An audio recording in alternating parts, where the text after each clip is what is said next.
Welcome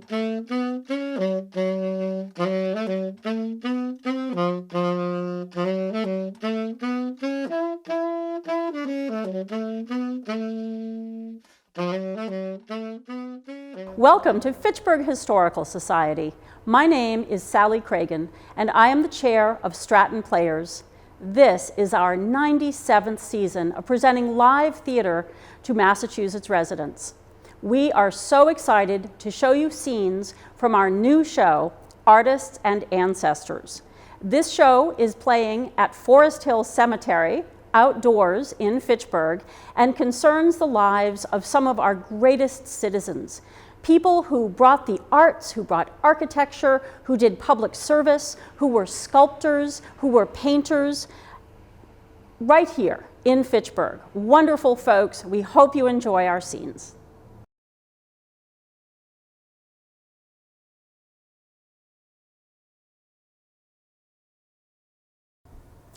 Now, if any members of our audience are interested in putting on a play or starting a theater, here are the two ladies you should speak to. What we learned researching the Crocker and Stratton papers at Fitchburg Historical Society was that Faye Crocker loved the theater from the age of 3. Let me set the scene. Every May, her family left New York City and traveled to her father's farm on the road between Pittsfield and Lenox.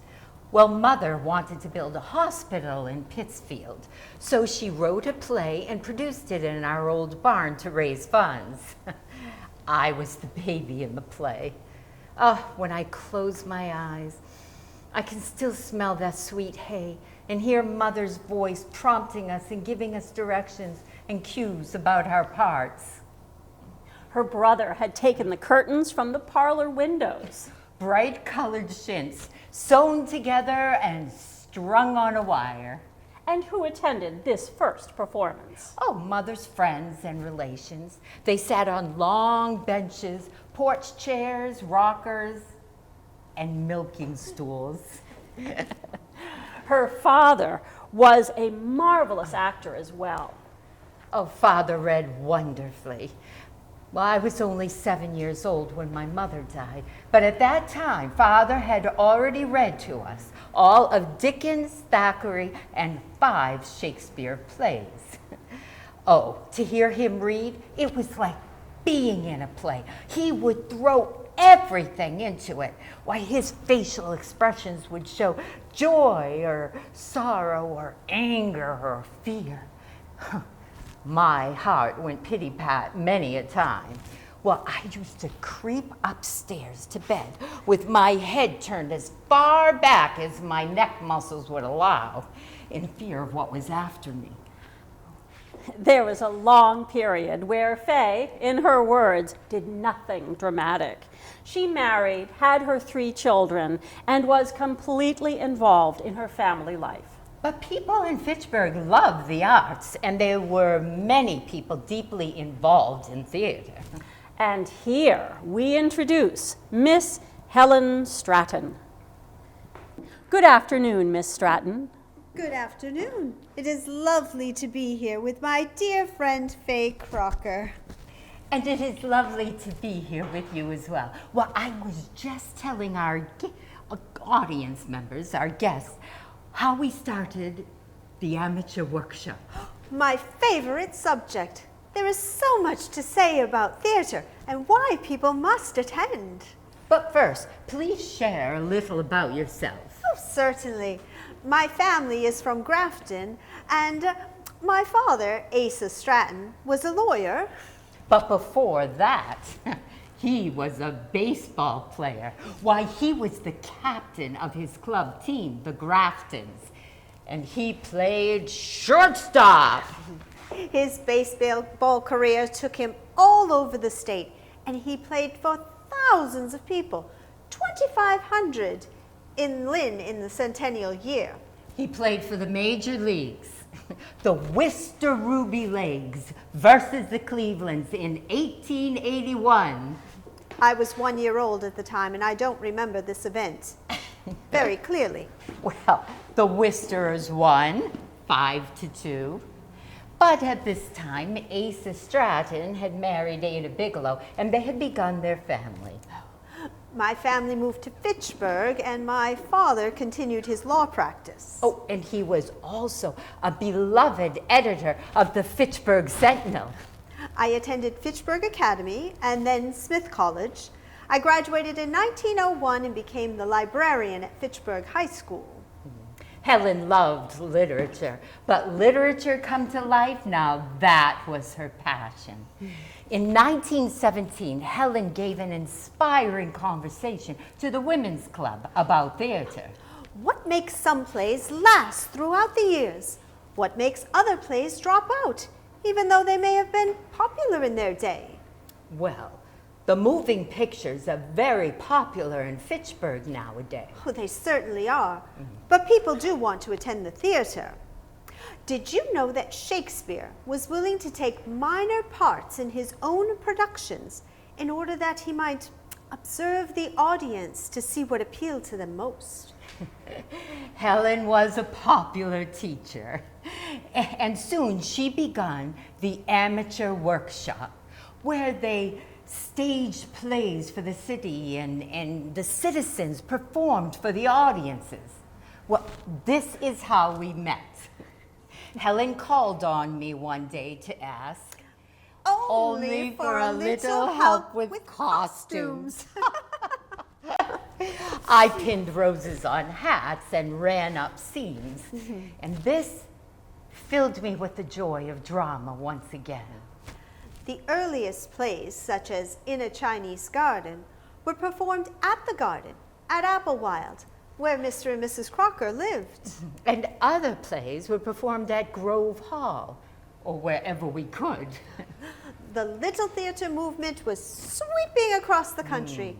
This means that no work was to be done by outsiders. Nothing bought or hired, all scenery and stage settings. Curtains, lighting effects, costumes, and sounds must be carried out by our workshop members.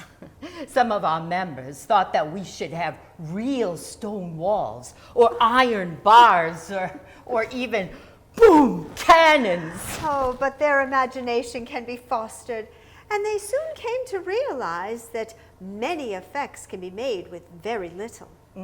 As I often say to my cook, anyone can cook a roast or boil potatoes, but it takes a true artist to make a delectable looking and tasting dish out of a cup of chopped chicken and a few carrots. The choosing of the plays is paramount, Oh, yes. but there are many steps to producing a successful play. It is a bit difficult and quite frightening to take a perfectly new girl or boy and train them up in their parts, only to feel that they may get stage fright. Or slump entirely at the last moment. You know, even though the young people now aren't as shy or self-conscious as we were in my youth, young people are more used to being on the school stage or on the stage of life generally. Ladies, do you have any concluding thoughts about the theater for our guests? Well, I feel that there is so much talent just hidden away in so many dear New England souls that need to come out into the light and performed for our audiences. Why, just think how good it is for those people to get out of themselves and for a time be someone else. Helen? My father played to thousands of people during his baseball career, and athletics are important to developing teamwork. But so is theater.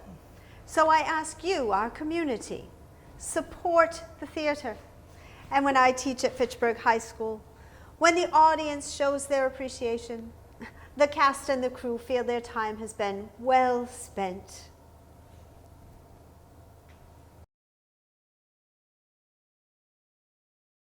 My husband was a born sculptor. My wife was a born writer. We inspired one another. We met at the Massachusetts Normal Art School in the early 1880s. Well, back then, the female artist was a rare bird, So I also received my teaching certificate. Well, she taught at the girls' high school in Boston, but then went to Paris.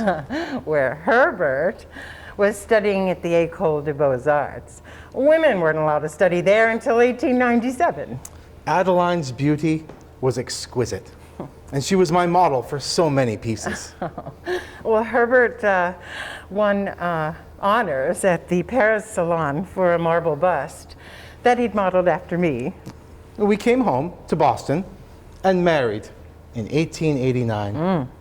But Europe beckoned, and we knew many artists. When we visited Claude and Camille Monet in 1898, Madame Monet knitted booties for the baby that we were expecting. Her generosity inspired a poem. At Giverny, par Vernon, where the smallest child may have plain air, because there's always plenty there, sweet Madame once sat at ease, while Jacques and Alice near her knees, and made for me such shoes as these. Adeline wrote many poems before and after the birth of baby Mary in October 1899. My fate was not to be a mother. We lost 2 babies. My dear, Adeline was my inspiration, but children were her inspiration. Well, she wrote many stories and poems for children. Adeline, would you read They That Mourn?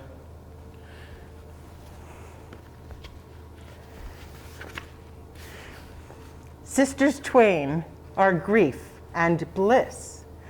Blessed are they that mourn, 'twas said. And for they shall be comforted, yet blessed not alone for this. But oh, enriched by gift of grief, by treasure out of sorrow's store, they shall distill from pain's long lore, balm for another's sweet relief. By falling waters roses stray, though whose heart's garden knoweth rue, shalt find therein in season due the perfect rose to give away. Thank you, Adeline. But early on, before our marriage, we did have children in our lives. My first commission was to create a fountain that everyone in Fitchburg now knows as the Boys and the Turtles. I saw the creation of that fountain every day. I think he modeled the 2 boys after himself and his brother, who was much older. A sculpture should tell a story. That little fellow hiding behind his brother is clearly nervous about meeting those turtles. And the older brother holds his hand out as if to shield his face from the water. This sculpture was commissioned by Rodney Wallace, Henry Willis, and Jones Phillips Jr. It was the first public art in Fitchburg that was not a memorial or commemorative. You know, I think that our guests might enjoy hearing some of the details of construction. Well, you have to understand, this was an enormous undertaking. Herbert used the lost wax casting method. It allows the artwork to be very, very realistic. There were 203 separate pieces of the plaster mold carved just of the boys. Adeline wrote a piece for the Boston Herald describing the process. This was the beginning of her career as an arts critic and a writer. I was le directeur. Well, the mold for the sculpture was carved out of plaster, held together by iron pins. It was the size of an elephant. And the construction process, it took weeks to complete and involved many Flemish workmen who were all tremendously strong. There were 30 men involved in that process. At the end, when the metal was poured, no sound was heard but the swish of the liquid bronze and the clatter of the workmen's wooden shoes. This sculpture received honorable mention at the Paris Salon in 1889 and arrived here in Fitchburg the next year. We were delighted that it was placed at the head of the common, where children can enjoy it to this day. If you want to build something that lasts, use good material. 20 years after the fountain arrived, my mother wrote to me with concern about the color of the bronze. My mother-in-law was enormously proud of Herbert. Well, she was the reason that he became a sculptor. His father wanted him to be a mechanical engineer, as he was. And you responded to her. Dear Mother, I am very much interested in what you write me about one side of the standing boy in the fountain changing color. This is due to that portion of the bronze not being wet. Well, you see, city air is such that bronze will eventually turn a disagreeable black. But where the water comes in contact with the bronze, the chemical action seems to be different. And in this case, the result was most happy. I do not know of any other bronze statues anywhere that have as good a color as this did the last time I saw it. And it is a great pity that the turtles cannot be turned so that they throw water completely over the figure. We came home every few years, and I continued to write my poetry and stories and do my art criticism. And serve as my model. The World War Memorial was completed in 1928. I served as the model for the woman who holds a furled flag in her left arm with her right arm outstretched. That gesture was designed to bestow honor and memory to those who consecrated their lives in the World War.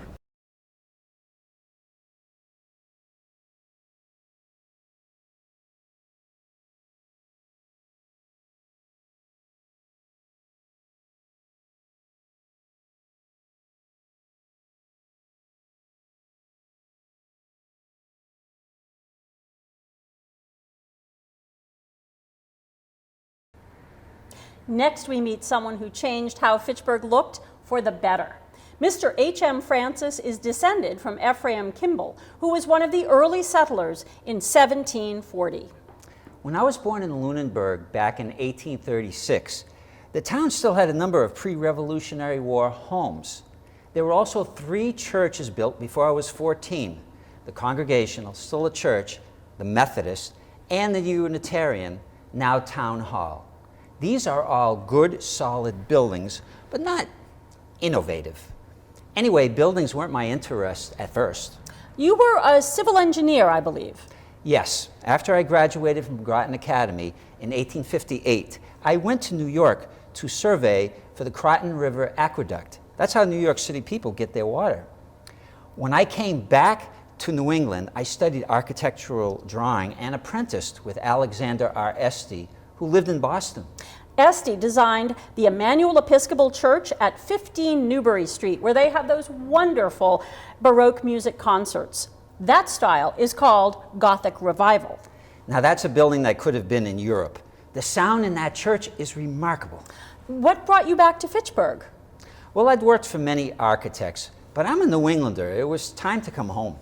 Henry and his wife Emily and their 2 sons, Frederick Layton and Albert, lived at 6 Kimball Street.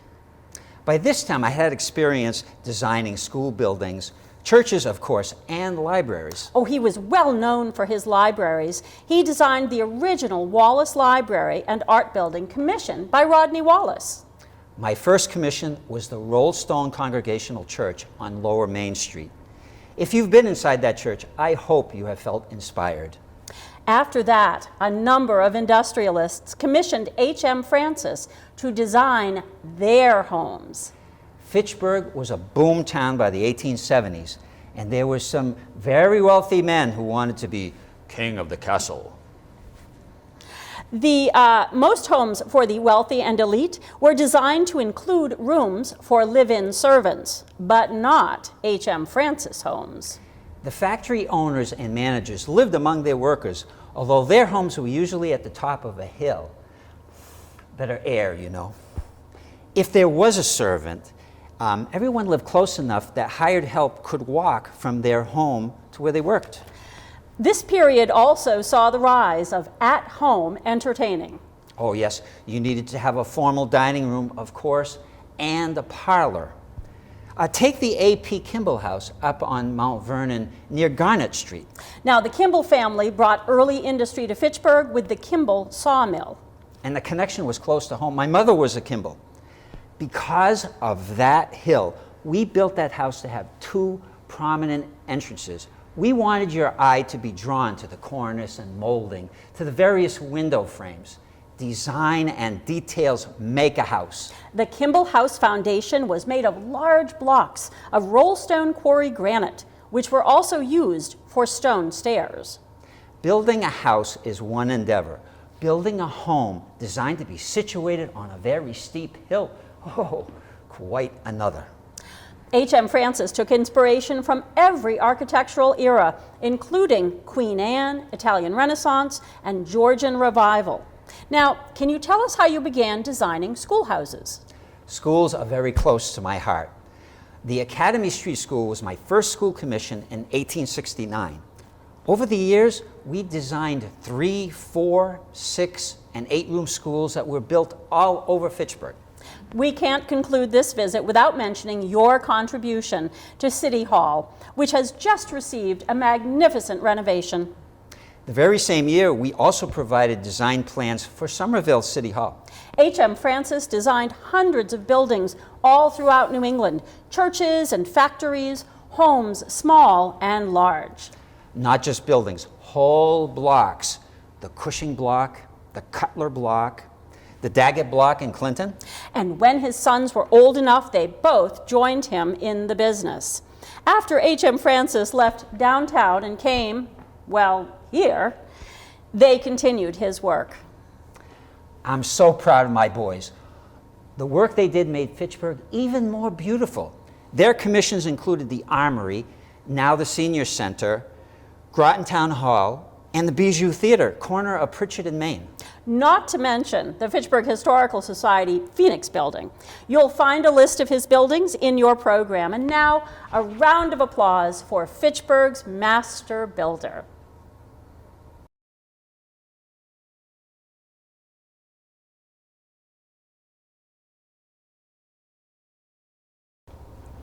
Our final ancestor is a truly great citizen of Fitchburg, Cyrus Thurston. Mr. Thurston's brother, Asa, is better known by many these days as he moved to the Sandwich Islands, now Hawaii, to do missionary work in 1820. Now, Cyrus stayed home and briefly worked in the family sign-making business before opening a music school in 1820. He also was known for organizing a singing group, the Old Folks Chorus. Now, I'm sure some of you still remember Uncle Cy as he appeared in his purple velvet coat, satin knee breeches, and silk stockings. But he served Fitchburg in other ways. He was the assessor and a selectman, and from 1860 through his 82nd birthday, he was overseer of the poor. Mr. Thurston, how are you this fine afternoon? This year, 1876, the centennial year of the founding of our nation, our city has seen abundant suffering. Our winter meetings have been thronged with men, women, and children. The urgent appeals for our assistance and their poverty-stricken appearance proves conclusively that they were proper subjects for our immediate and careful attention. However, we were able to furnish temporary aid or partial support for 155 families, comprising of 672 individuals. And we had an unparalleled number of idle tramps that thronged our city and villages. They did not fail to give us their patronage. In short, Fitchburg was booming, but many new arrivals needed assistance and shelter. The overseers of the poor provided many items, from food to wood to milk, To shoes, to shirts, to coffins. And we also provided homes for those who had none. Uncle Cyrus, I'm starving. Ah, Mr. Hayes, how are you this afternoon? I believe your family lives over on Pratt Road. Last winter, we provided you wood for the fire and a sack of flour. There's 7 of us.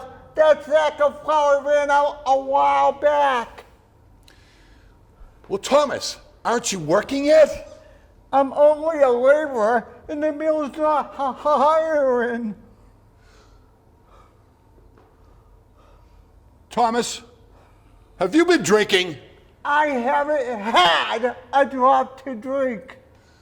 Thomas, we Today, do not support those people who drink liquor. You need to get a job. that is what I keep telling the children. They need to get a job. Thomas, your children need to be in school. Oh, and the missus is expecting again. We think it's twins this time. Mr. Hayes, I give up. Of course, we'll send a wagon for your support for your continuously expanding family. Thank you. Thank you. God bless you. God bless you.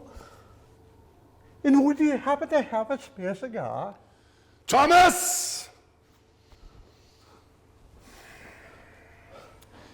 If you come to my music school and you join the chorus, I'm sure there will be gentlemen there that would be happy to stand you a stogie after our rehearsal.